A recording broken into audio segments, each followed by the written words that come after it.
rendons gloire à notre Seigneur Jésus-Christ, notre Dieu qui nous aime tant. Et dans son amour a permis qu'aujourd'hui, nous puissions être encore une fois de plus devant vous. Et dans ces nouveaux numéros de l'émission Enracinée dans la parole, une émission que vous aimez beaucoup, une émission qui vous bénit beaucoup et qui nous permet ensemble d'entrer dans la profondeur de la parole du Seigneur. Nous vous saluons au nom du Seigneur Jésus-Christ de partout où vous nous suivez et que la paix du Seigneur soit avec vous. Aujourd'hui, nous allons discuter autour d'un sujet très délicat, un sujet très important, comme j'aime le dire, un sujet très utile et surtout pour l'Église du Seigneur. Nous allons donc parler de l'enlèvement. C'est quoi l'enlèvement et pourquoi aujourd'hui nous voulons parler de l'enlèvement?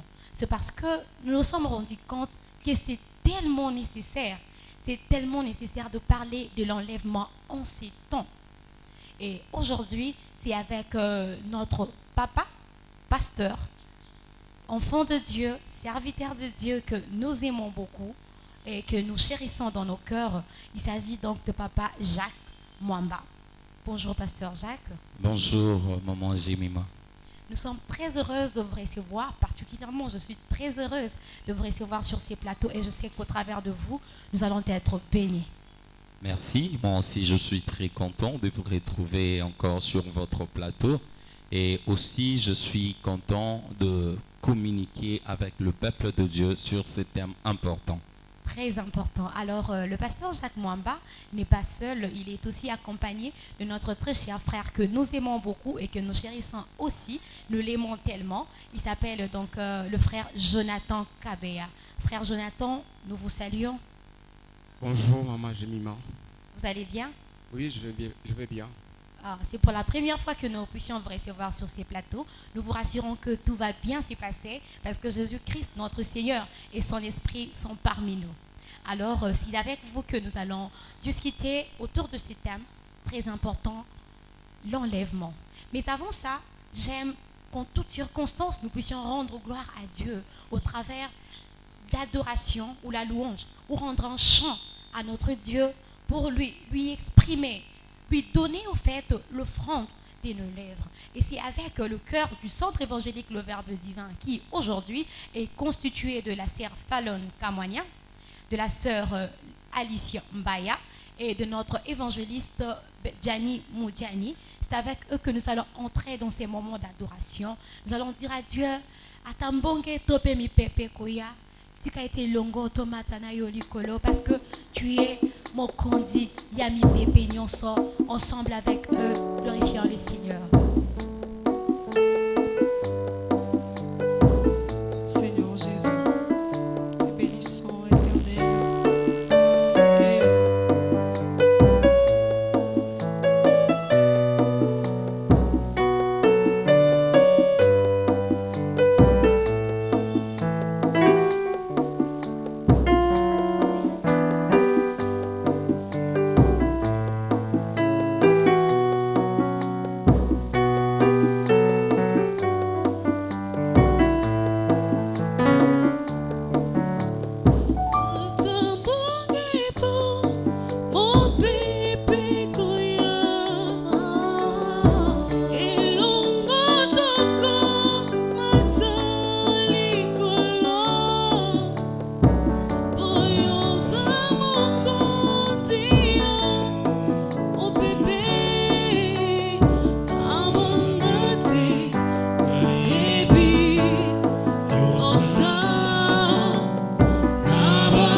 Que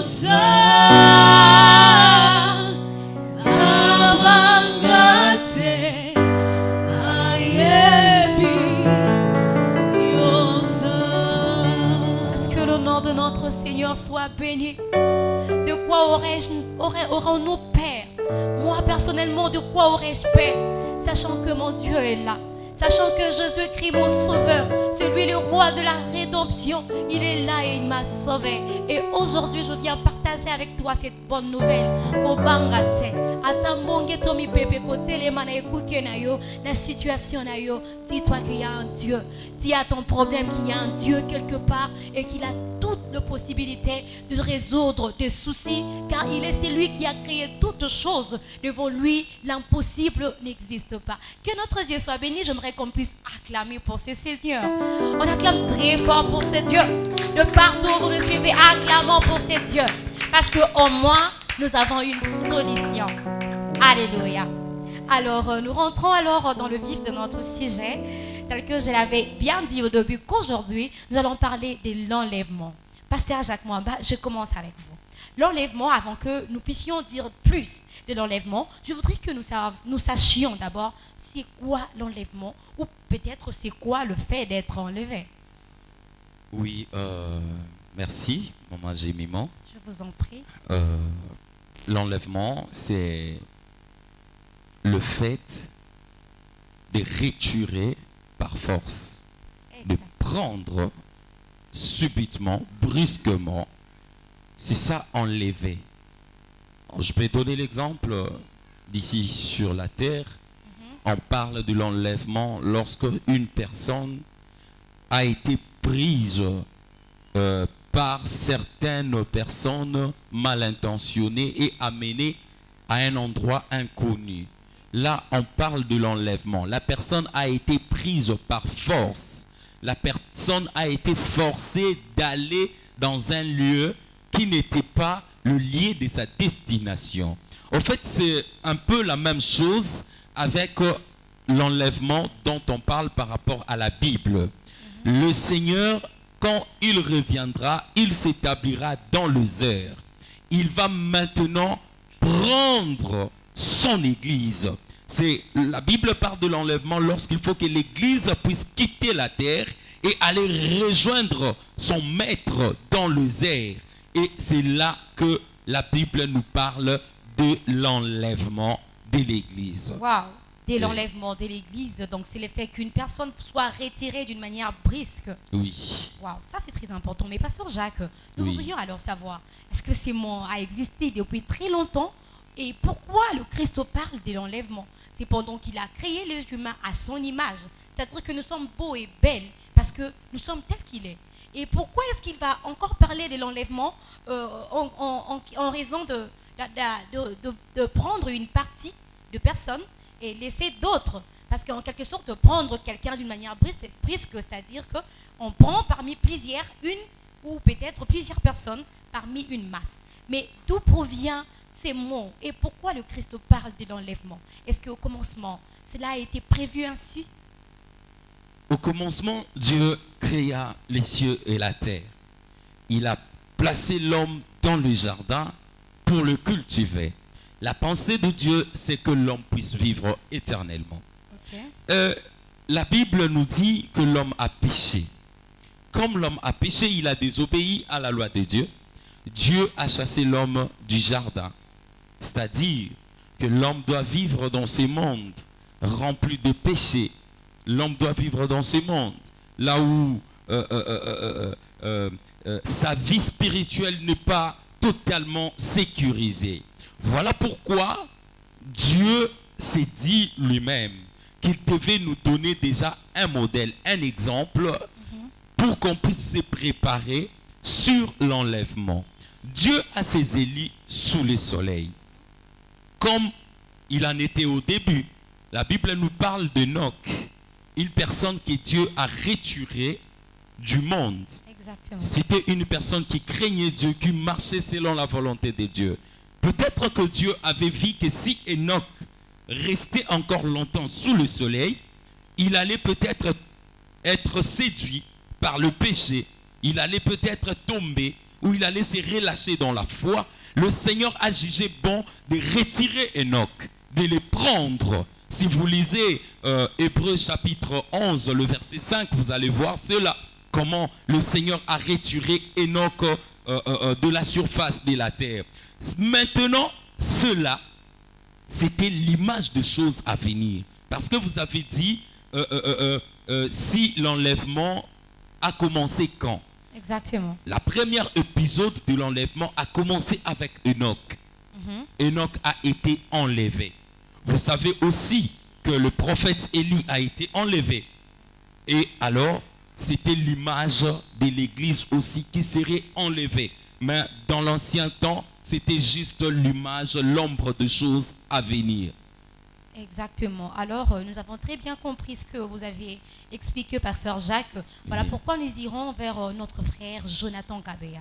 Frère Jonathan Kabea, le Pasteur Jacques nous a parlé il nous a parlé de l'origine, au fait, de l'origine même de ces mots enlèvement. Maintenant, nous voudrions savoir, frère Jonathan, c'est quoi, nous voudrions savoir, c'est quoi le vrai sens de ces mots enlèvement.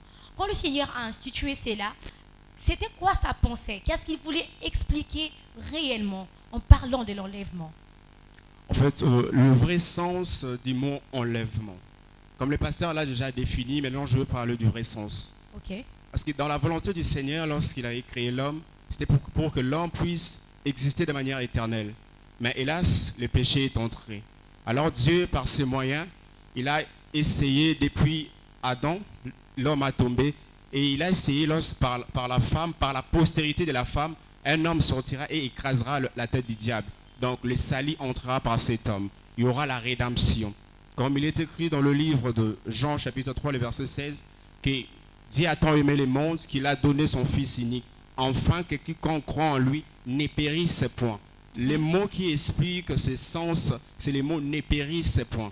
Okay. Tous qui croient au Fils de Dieu ne vont pas périr, mais ils seront enlevés. Donc la pensée de Dieu, quand il a institué ce terme enlèvement, c'était pour que ses élus ne périssent point. Ne périssent point. Ça, c'est très profond. Ça, c'est très profond. Alors, frère Jonathan, en parlant encore une fois de l'enlèvement, parce qu'aujourd'hui, nous parlons de l'enlèvement, la Bible nous montre beaucoup de signes. Il y a un grand nombre de signes qui justifient le retour du Seigneur. Maintenant, nous voudrions savoir qu'est-ce qui nous ramène, quel avertissement, quel avertissement ces signes nous rapportent. Ces signes nous apportent quoi comme avertissement concernant l'enlèvement? En fait, tout ce qui est signe que nous observons dans le monde aujourd'hui nous rappelle tout simplement que le Seigneur est à la porte. Okay. Il est à la porte, bientôt il sera là. Mais malgré tous ces signes, ça ne sert pas toujours la fin.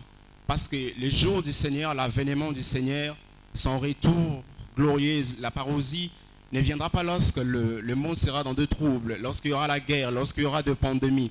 Mais son jour se manifestera lorsqu'il y aura la paix.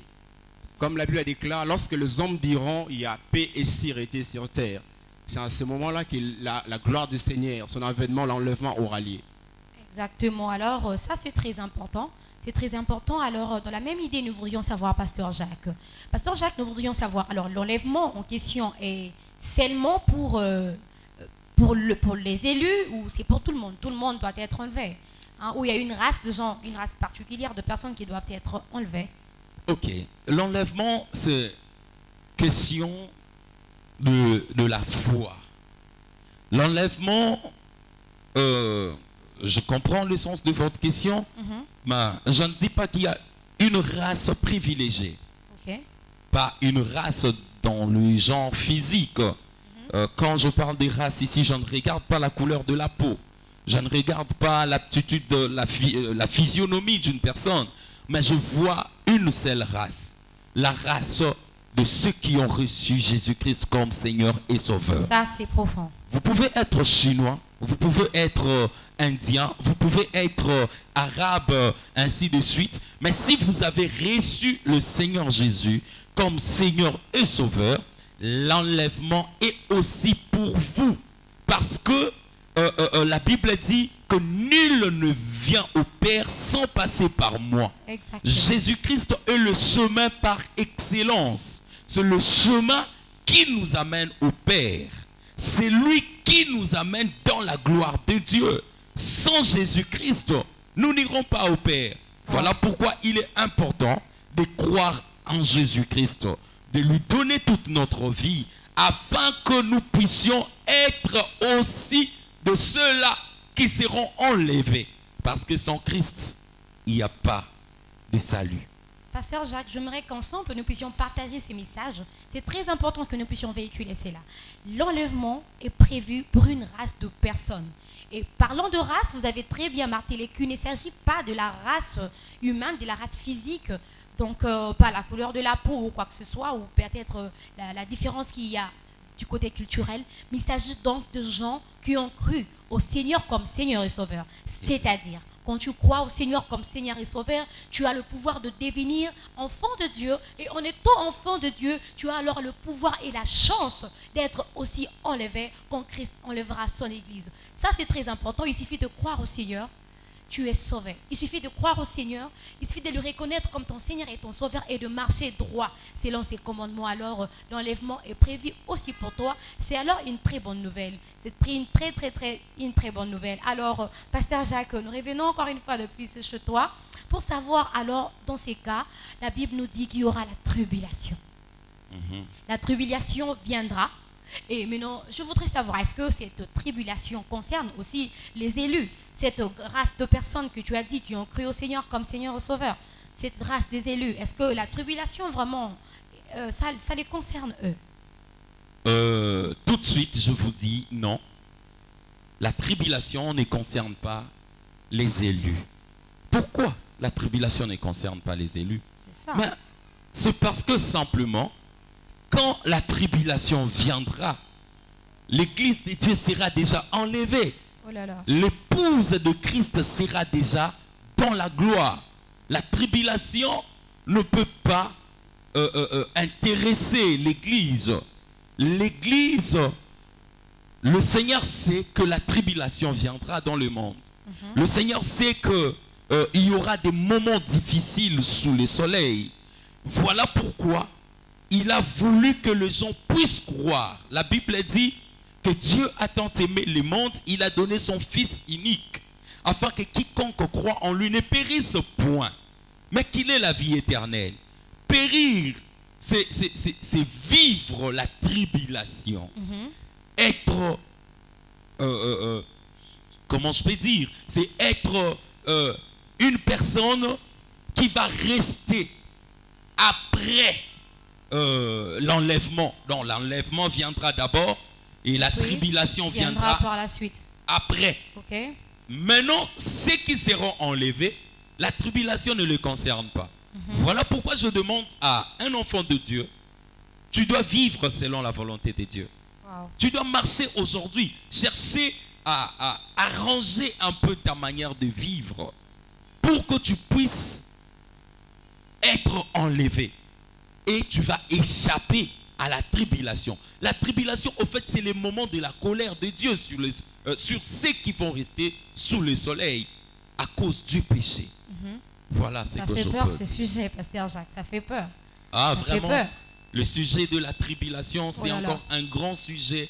Et ça fait très peur parce que il y a des événements très fâcheux qui attendent le monde dans lequel nous vivons. Je sais Quand que- l'Église sera enlevée. Enlevé. Je sais que Dieu nous donnera l'opportunité de parler de la tribulation. Parce qu'il Vraiment. est très nécessaire que nous sachions ce qui va arriver pendant ces moments-là. Alors, gloire soit rendue à notre Seigneur parce que les élus, l'Église du Seigneur, l'épouse partira.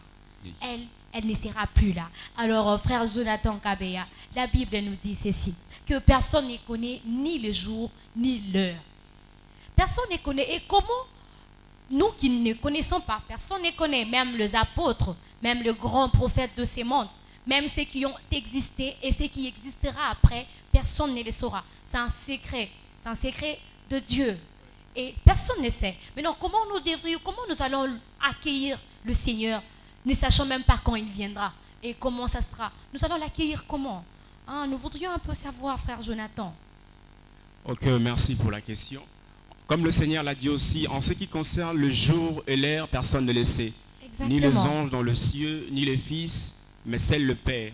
Donc en ce qui concerne le jour de l'avènement du Christ, personne ne le sait. Mais comment nous allons vivre ces jours? Nous qui sommes les élus de Dieu. En fait, ces jours-là, pour vivre ces jours et pour être enlevés avec le Seigneur, il faut d'abord les recevoir comme Seigneur et Sauveur dans sa vie. Ça, c'est très important. Là, c'est la première étape. Lorsque vous le recevez comme Seigneur et Sauveur dans votre vie, vous avez reçu Christ et vous avez reçu le Saint-Esprit. Et par la suite, vous devez garder cette flamme en vous. Parce qu'il a dit, celui qui attend ma voix et qui me suit. Il a dit, tu attends sa voix et tu dois le suivre. Et garder cette flamme en vous. C'est comme je peux donner l'exemple de 10 vierges. Il y avait 5 qui étaient folles et 5 qui étaient sages. Ils attendaient le retour de leur mari, en fait, du roi. Ils attendaient pendant 2 heures. Et il y avait un temps où le 5, qu'on le nomme les folles, le 5 qui était folle, ils sont fatigués. Leur lampe, l'huile était finie. Et la lame était éteinte. Mais il y avait 5 autres qui avaient apporté de l'huile en réserve. Et lorsque l'huile allait finir, pour que la lampe soit éteinte, ils ont mis de l'huile pour garder leur lampe. En fait, c'est une image qu'on a illustrée pour dire que même si nous attendons ce grand jour, nous devons garder la flamme en nous, garder Christ en nous, ne pas nous refroidir, demeurer toujours dans sa voix, demeurer dans sa parole, et rester ferme dans cette vocation que nous avons prise. Et c'est alors que nous serons enlevés avec lui. Parce que ce jour viendra, ça va tous nous surprendre. Mais si vous avez Christ, vous serez enlevés avec lui. Exactement, ça c'est très profond. Donc ce jour, le jour et l'heure va tous nous surprendre. Mais quand même pour les élus de Dieu, en quelque sorte, ça ne sera pas une surprise. Parce que nous attendons, ils sont prêts avec de lampes allumées. Ça c'est très important. Est-ce qu'on peut acclamer pour ces dieux? Est-ce qu'on peut acclamer très fort pour ces dieux? Non. Mais le Seigneur nous a tout donné, frère Jonathan. Le Seigneur nous a tout donné. Amen. Il nous a tout donné et il nous a illustré de choses de manière à ce que nous puissions comprendre. J'aime ce que vous venez de dire dans l'histoire de 10 vierges qui, le 5 avait conservé leurs lampes allumées et les 5 autres étaient moins sages. Elles étaient folles, si je peux le dire comme ça. C'est ce que la Bible dit. Exactement. Mais non, qu'est-ce que les enfants de Dieu peuvent comprendre par là? Parce que certaines qui nous regardent peuvent dire, mais les lampes allumées et puis les lampes éteintes, ça veut dire quoi? Qu'est-ce que la Bible voulait expliquer par là?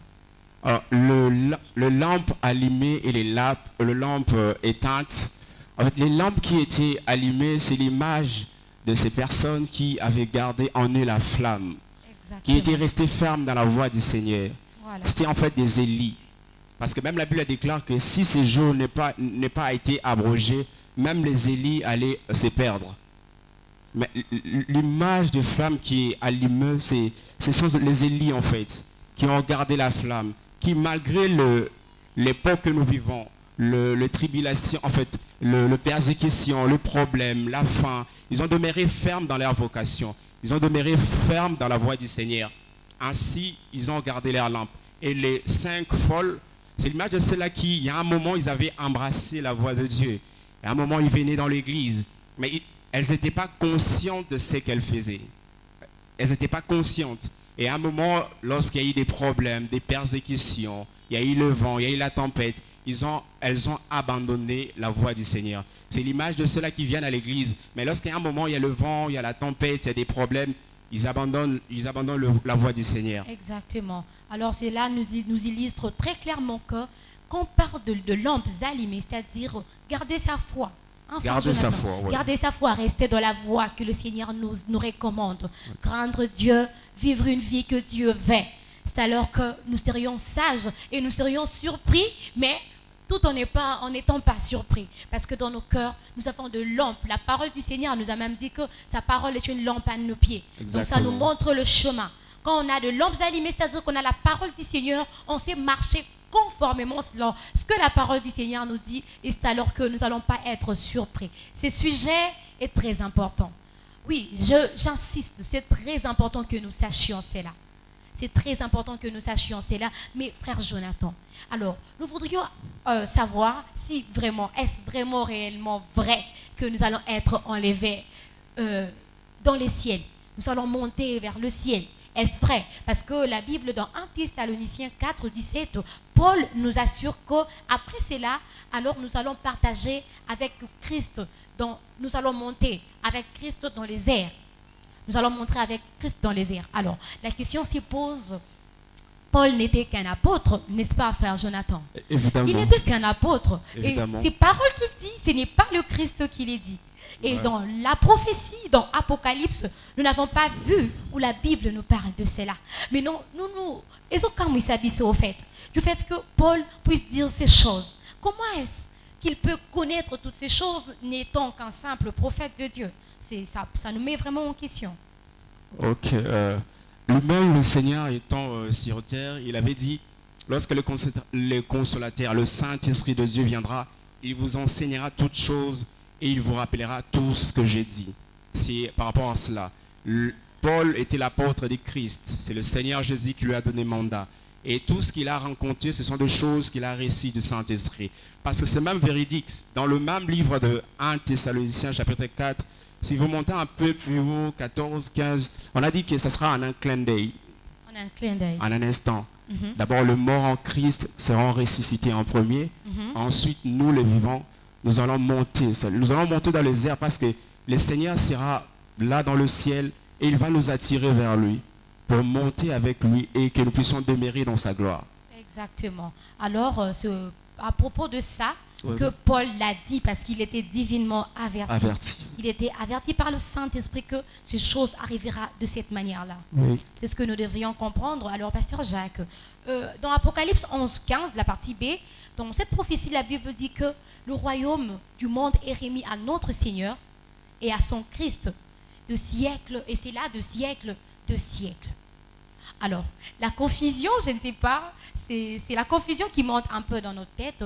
Nous nous disons, mais on dit que le royaume de Dieu sera, le royaume de ce monde sera remis à notre Seigneur. C'est là, cet extrait explique que Dieu, en quelque sorte, instaurera sur terre son royaume. Cependant, nous, les élus de Dieu, nous avons un désir constant de monter vers le ciel. N'est-ce pas contradictoire? Dieu installera son royaume sur la terre, tel qu'Apocalypse 15, 11, 15 nous dit, et cependant que l'enlèvement nous dit que nous allons monter dans les airs, telle que la question qui vient d'être posée à notre frère Jonathan. Paul dit que nous allons monter dans les airs avec le Seigneur. Nous voulons un peu que vous puissiez nous expliquer. N'est-il pas contradictoire? Merci, maman. En fait, la Bible ne se contredit jamais. C'est ça. La Bible s'explique par elle-même. Vous savez, lorsque, premièrement, la Bible nous dit que le royaume de ce monde sera donné à notre Seigneur et à son Christ, ça veut dire simplement, Dieu ne se trompe pas. La Bible nous dit qu'après un moment, il y aura, le temps viendra où Christ viendra dominer sur la terre. C'est en ces temps-là que le diable sera ligoté et il sera enfermé dans une prison. En ces temps-là, Christ régnera comme le roi du monde. Le royaume de la terre lui sera donné. Il règne comme le roi du monde. Le royaume de la terre lui est donné. Il domine sur la terre.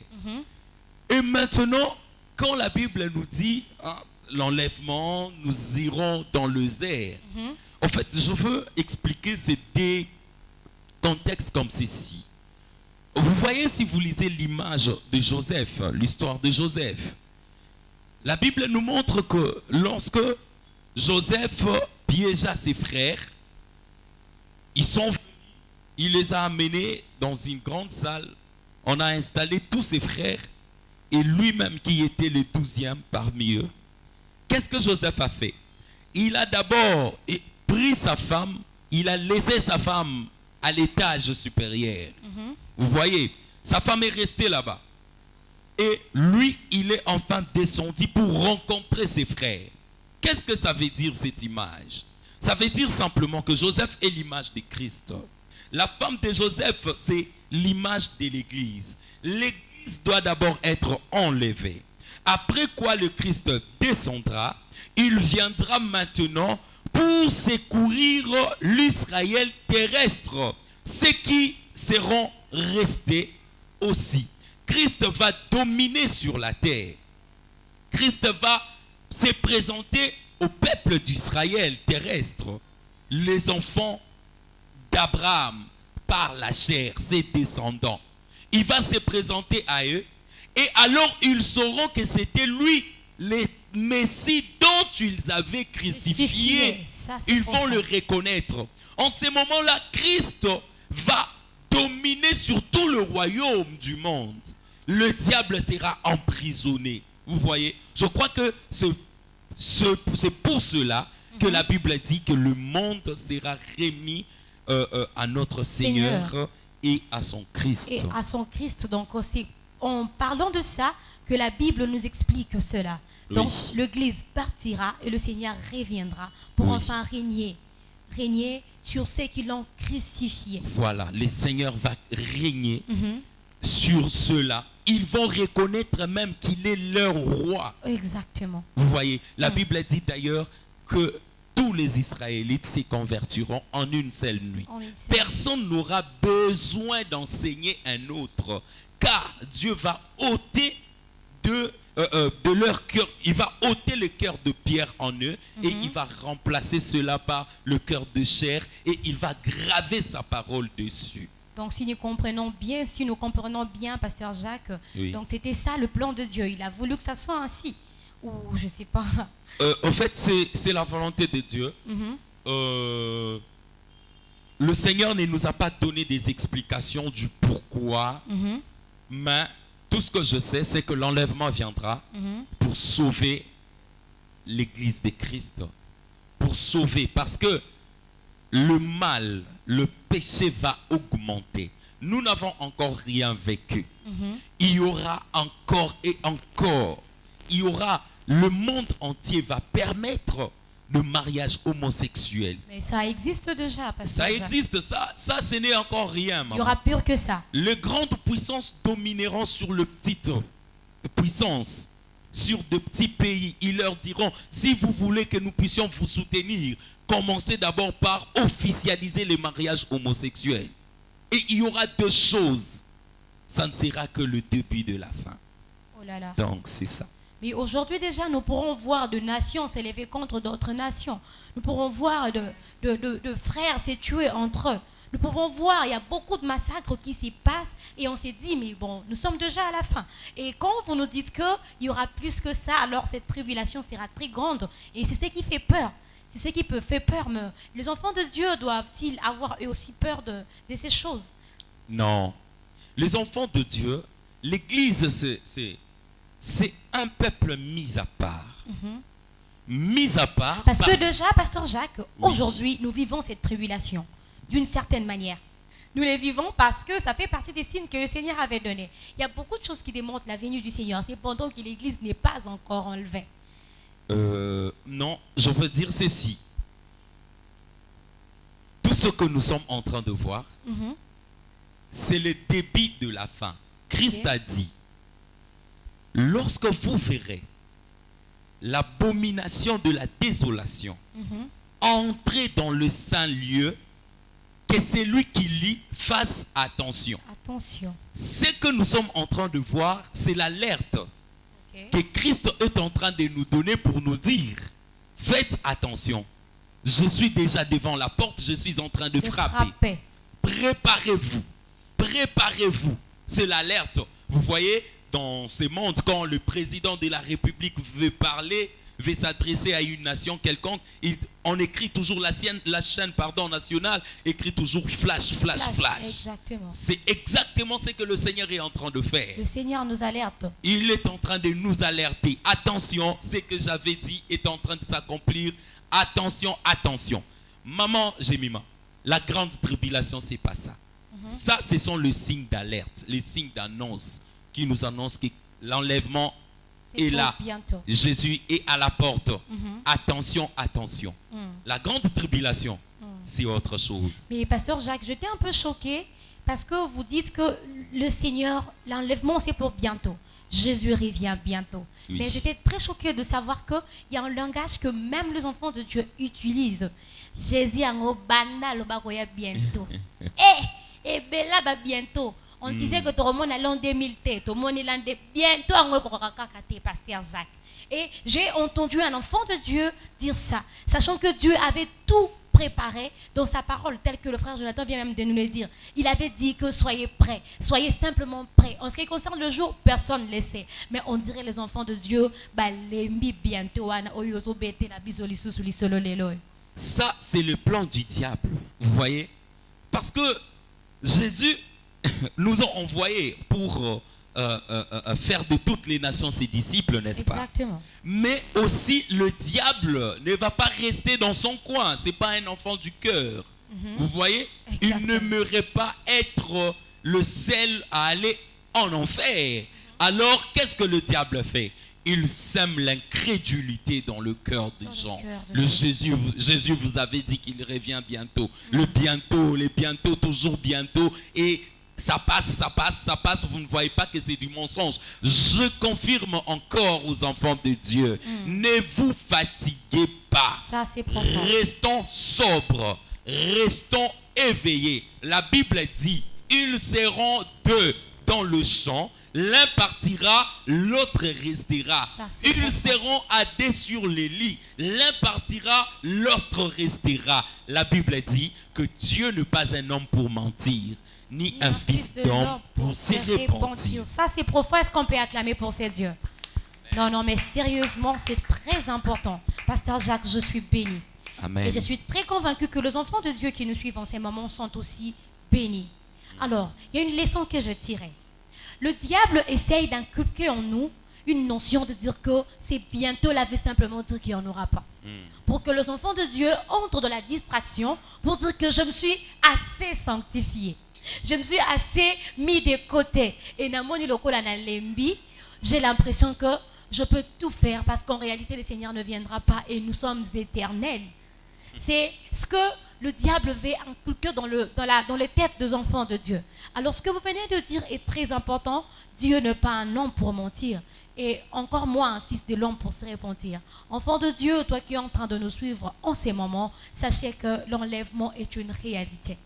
L'enlèvement s'accomplira. Alors, comme vient de nous dire notre frère Jonathan, nous devrions allumer nos lampes à toutes circonstances, à tout moment, ne sachant pas quand l'époux viendra.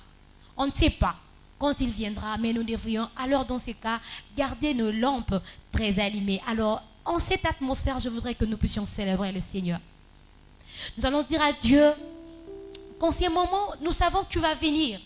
Et laisse que nos cœurs éblouissent. Avec ce chant, nous allons célébrer le Seigneur et que dans le lieu élevé, son nom soit béni.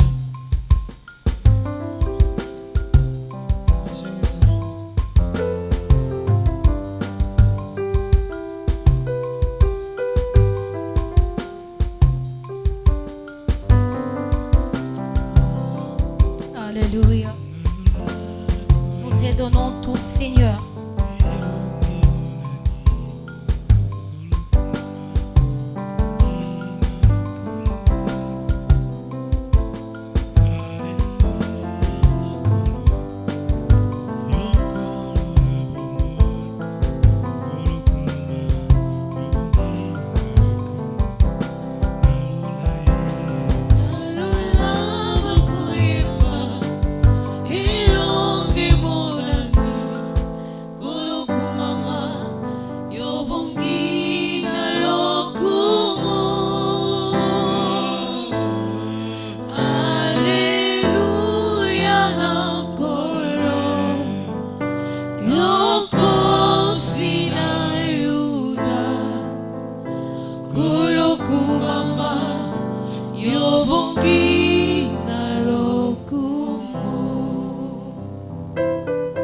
Alléluia.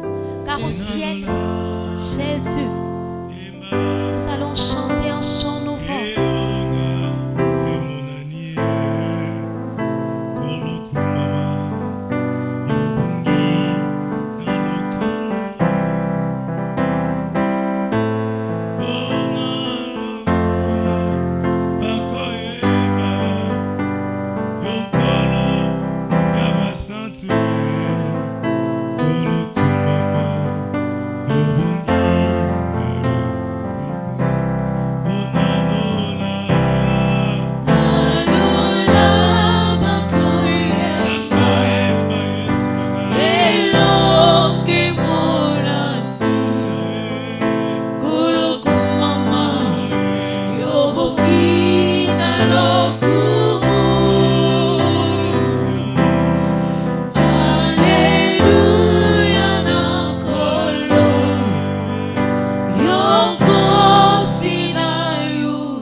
Elinzambe Maboko Makasi.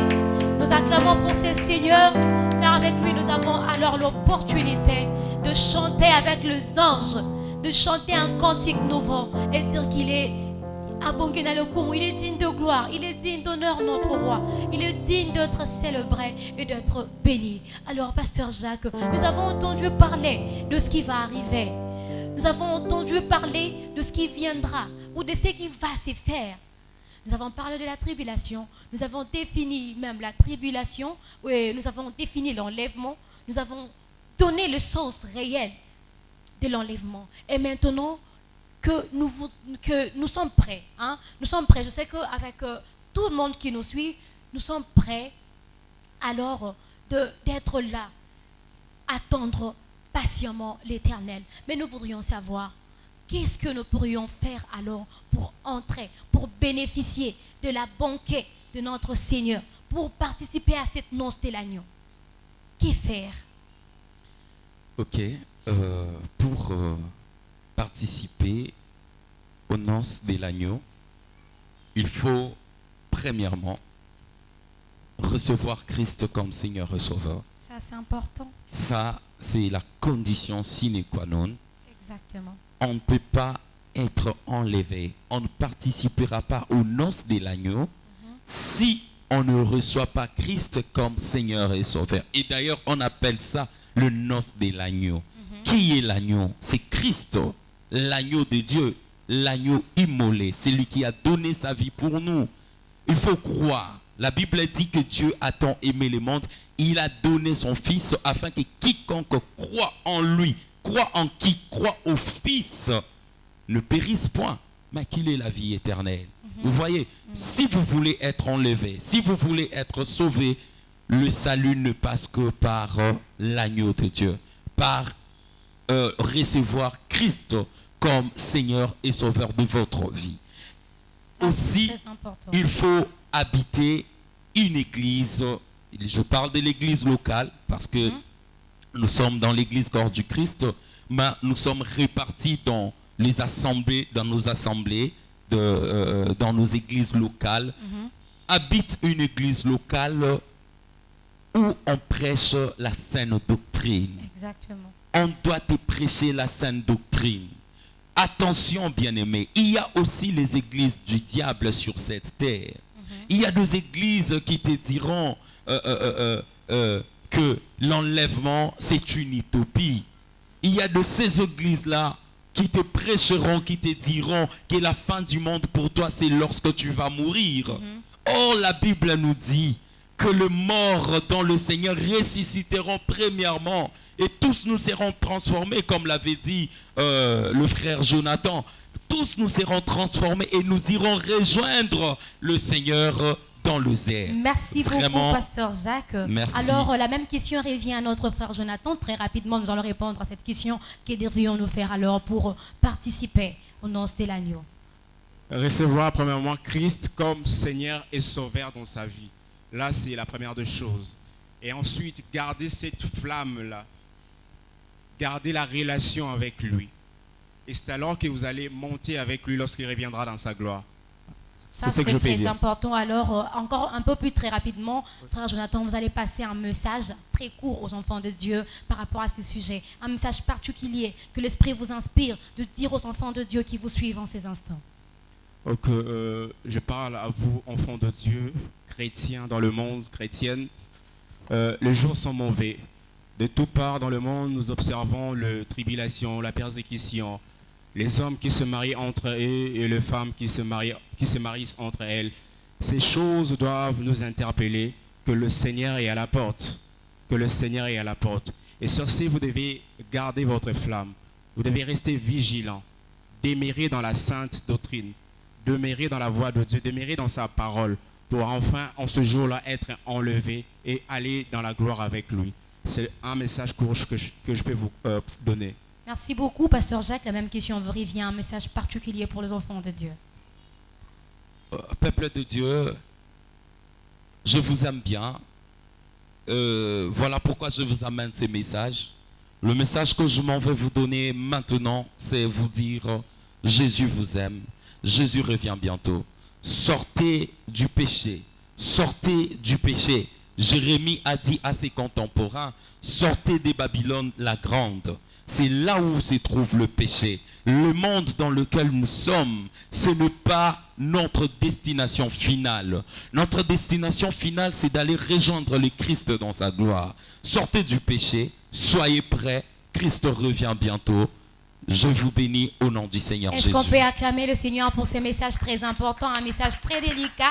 Que notre Seigneur soit béni, et c'est par ici que nous mettons fin à notre émission. Un grand merci à notre Seigneur Jésus-Christ, lui qui nous a tellement aimés et qui nous donne encore la force de parler même de ces sujets parce qu'il sait qu'il est à la porte et qu'il frappe. Un grand merci à notre papa Roger Dikwenda Mwamba qui, par son amour, nous offre aussi ces beaux cadres. Nous lui remercions et ensemble, nous remercions le Centre évangélique Le Verbe Divin avec le Collège des Anciens. Nous vous remercions et nous remercions particulièrement nos invités. Pasteur Jacques, nous vous remercions d'être venu. Merci. Et un grand merci à notre frère Jonathan Kabeya. Que le Seigneur vous bénisse. Vous étiez pour nous une grande bénédiction. Un grand merci au cœur du Centre évangélique Le Verbe Divin. Nous vous aimons bien et c'est par ici que nous vous quittons. Laisse que la paix du Seigneur soit avec vous et on vous donne rendez-vous pour le prochain numéro avec un autre thème. Le Seigneur ne manquera pas de vous bénir. Merci beaucoup.